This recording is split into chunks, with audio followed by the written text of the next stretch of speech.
Marrow. This figure is not part of the Marvel vs. Capcom wave.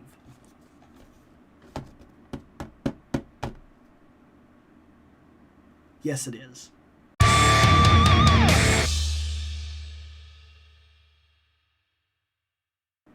Guys, I had a feeling when they released the cable, that's when I started wondering.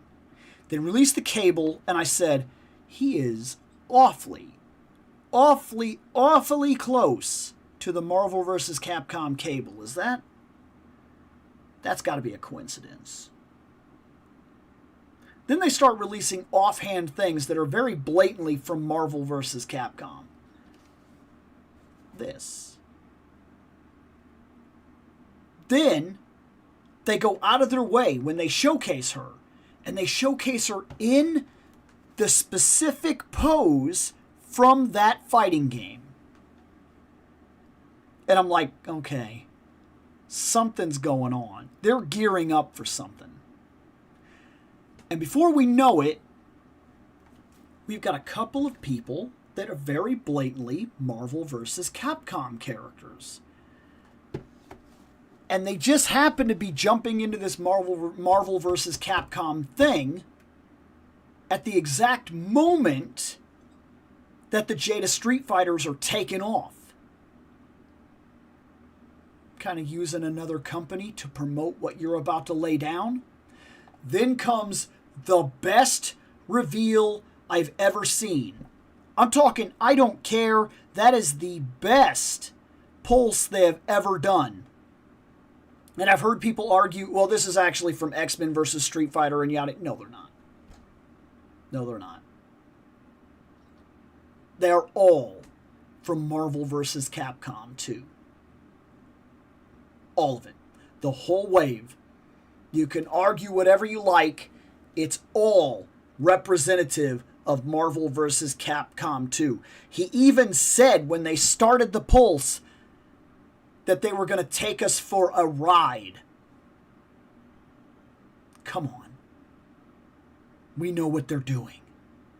Every single 2-pack that is being released is very blatantly a match that you could set up in Marvel vs. Capcom 2. Like, come on. We know what it is. And other lines that didn't get the Gamerverse title, but like, what else is she supposed to be? Why else at this point in time would they release this character in this style, able to do that pose, holding those weapons? Like, they had to make these bone things. We all know they don't like to make new stuff. This is one of those lines that's existed for a very long time and has lived off reuse for a very long time. I'm not gunning after them for that. Here's the truth of it. All lines use reuse. All of them. It takes time sometimes for them to get there, but they do.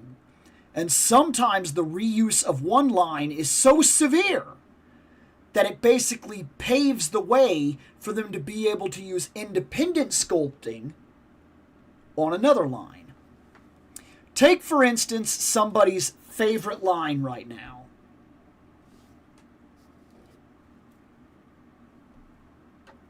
Her sculpt, you would say, is 100%. Followed directly by his sculpt. Ain't no reuse here. And if I was to bring in Chun-Li, ain't no reuse there. You could argue there's reuse between Ryu and Ken, but like, they're literally a reuse in the game. So like, we let that go. But Fei Long is not using a bunch of reuse from either of those two. Like, and DJ doesn't just have Fei Long's pants painted different. They're going out of their way. So what is it that's clearing up the space to allow them to do that? Well, they have another line running at the exact same time. This is just a theory, but hear me out. Say you had another line that was running at the exact same time as your Street Fighter line. And you know your Street Fighter line is going to be difficult because almost every single character has to be independent sculpt. How are you going to bring in the money to guarantee the budget for that line? You would have to produce a line with nearly 90% reuse and not get called on it. It still has to feel like everything you're putting out is right on top of your game because you now have a reputation for being the guys. Do you know how you do that? Because I think I do. And I think I've opened literally every single one of them so far on this show.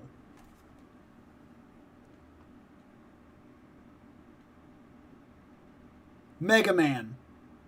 Green Mega Man with a bomb. Mega Man without a helmet. Cut Man. All Mega Man. Cut Man. And you could pretty much do that for almost every single robot master. Aside from when you jump into some of the more complicated stuff. But the thing about the Mega Man art design is they all have the same hands, all have the same arms, all have the same legs, most all have the same body caps, all have the same pelvic region, in some cases share the same arm cannon. Mega Man. You may have to change the hat, the back. Whole new robot master. You need Fireman, pop 2 of these on, change this middle, the rest of him is all reuse. I mean, that's how I'm seeing it. They have one line that is almost completely reuse. Here's a new head. There you go. When they do that, that immediately jumps us to be able to because now we've done nothing but reuse on like 9 figures. 100% sculpt.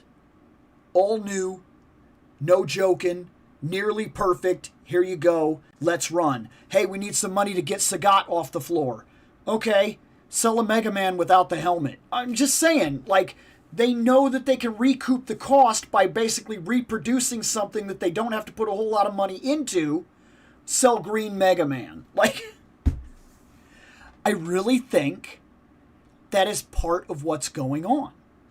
I think that they know what they're doing. They're finding reuse where they need it and using it inside of other lines to guarantee this line that has a lot of eyes on it.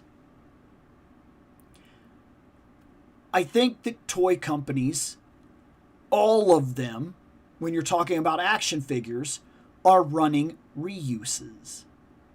All of them. Some hide it really well, but it's there. And the longer a line runs, the more they do so. And when you're talking about this, because yes, we are still talking about her. When we're talking about this, we're talking about a line that does not like to do 100% sculpts. They don't want to do it. They want to sell you the same Spider-Man body on 60 figures and paint it slightly differently and have you buy it. That's how they run their entire line. I'm not calling them out. What I am saying is that you went out of your way, though. Those legs, like the knees, the shins, the belly, the gloves with that's probably a reuse from one of the Rogues or something like that. The head, the back, the entire mid-torso, the bones that they came with. They had to do a lot for this one figure to get it out the door. there was a lot they had to do to guarantee that this would look like a Marvel vs. Capcom figure. And I remember when I saw this, I said, we've got to have a Marvel vs. Capcom wave coming. We've got to. There's too much going on that leads back to Marvel vs. Capcom 2 right now for them not to be about to drop a Marvel vs. Capcom 2 wave. And sure enough, they're like, hey guys, you want to see something cool? And I'm like, I always like to see something cool. And they're like, I'm about to take all of your money. And I'm like, well, I don't know. I've kind of got a lot of money right now because like I'm working 60 hours a week and everything. So, I mean, I don't know about all that. And they're like, no, watch this, Bill. And then they were just like, bam, bam, bam, bam, bam, bam. And I was like, ah, my money. They got me. They got me so good.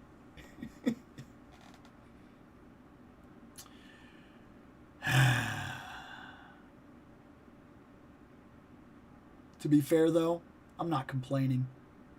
I have not bought an entire wave of Marvel Legends, like, since... Oh, I think I bought all of Wave 1. No, I didn't even buy all of Wave 1 X-Men 97. So even before that, I have not bought a complete wave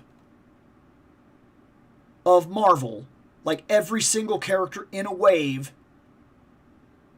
since the Doctor Doom... No, it wasn't even a Doctor Doom. Who was the Build-A-Figure? Super Skrull Build-A-Figure. That was the last time I bought a complete wave, every single character in a wave.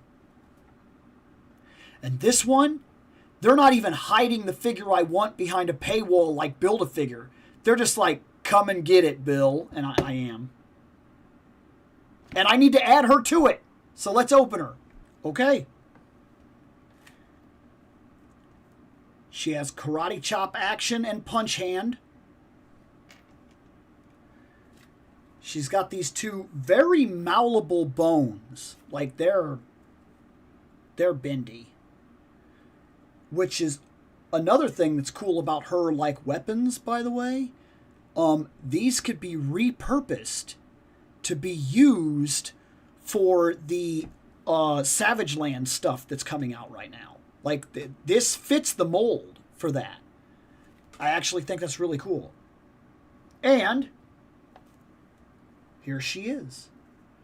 We have most all the same that you would expect from a Marvel Legends female in this grade. She doesn't have toe articulation, but it doesn't look like anything's going to get in her way, that's for sure. She's got this kind of bend going on. Not too much on this.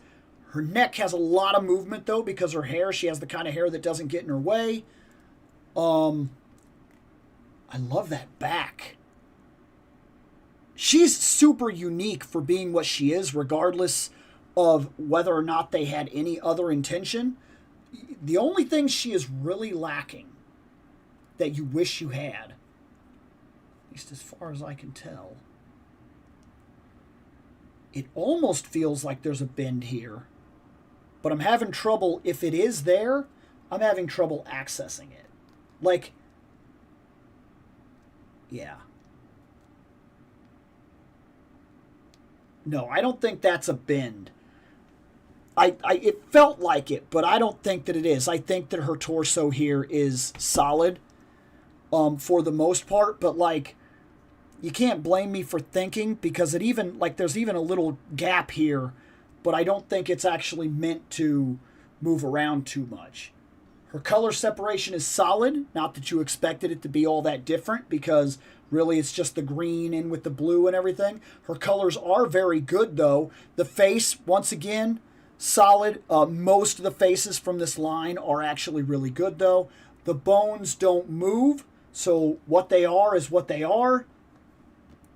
And she, of course, has the hands that can easily hold these bones. I don't foresee any kind of problem with that. Her hands are even, like, very rubbery in general. So, like, they're very easy to open and manipulate and get the bone in there and everything. See, we're not going to have any problems. If I specifically remembered the pose, I know that she can get into that pose.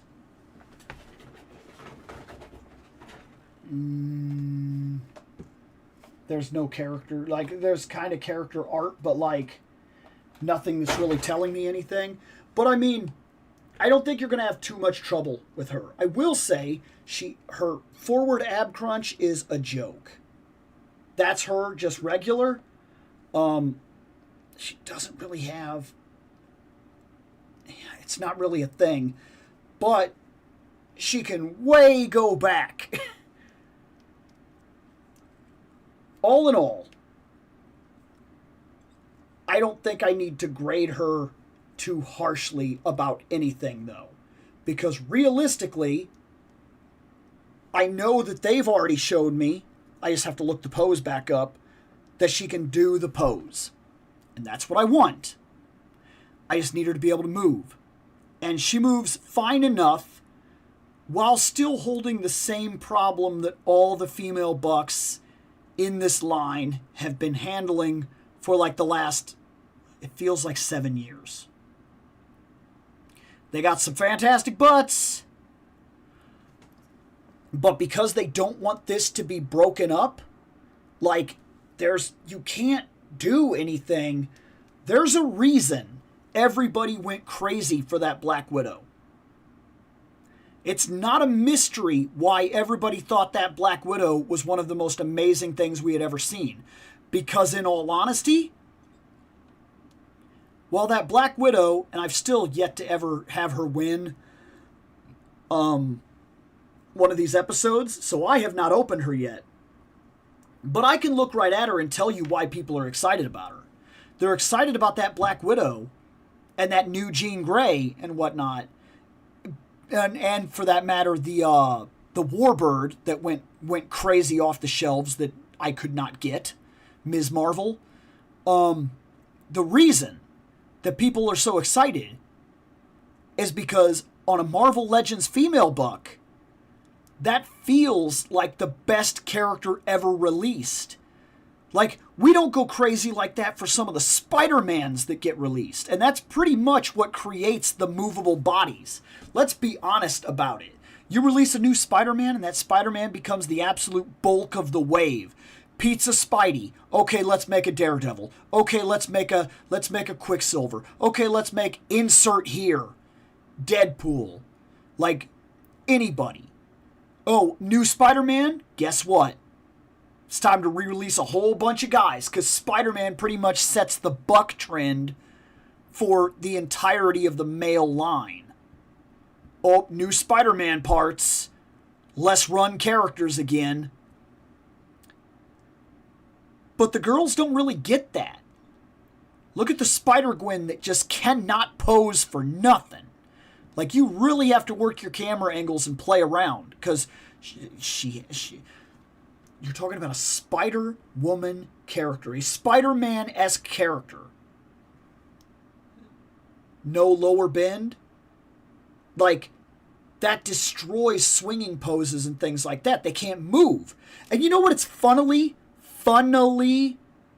that's a word now. You know what it's funnily comparable to? Ninja Turtles. Most Ninja Turtles have shells. And let's be honest, they don't move well. Like, you got a lot of arm movement, neck movement, leg movement, and you desperately need that movement because the shells, most of the time on most figures, don't move at all. So you're not going to have them like bending forward necessarily or whatever. You really got to rely on the arms and whatnot to create, like, and kind of like move the leg to create like the poses you want to get away with. You're just not going to get very much. You know what you're stuck with. The entire middle portion is stuck in place. Female figures from Marvel Legends have this problem in spades, to the point where I have actively avoided picking up a lot of female figures under the assumption that at some point they're going to remake them all on the new buck. I just gotta wait. Unless it's somebody I really cannot pass up, just gotta wait. They will release a new, more modern, able to bend in 100 different ways Gwen. It'll happen. Give it time. But for right now, she shares that female buck problem with a lot of her other counterparts. But, that all being said, she is a very good sculpt. Like, this does work for me. And I'll admit that had they given her that mid-torso crunch, I don't know how this belt would have played out. Like, it is really cool. It's done very well. I'll mess around with her, see what I can get out of her. I think she's as solid as we're going to get for most of the girls in the line. And that is really all I have to say about her.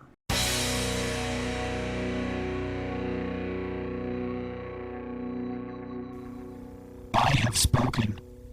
Take what you will from it.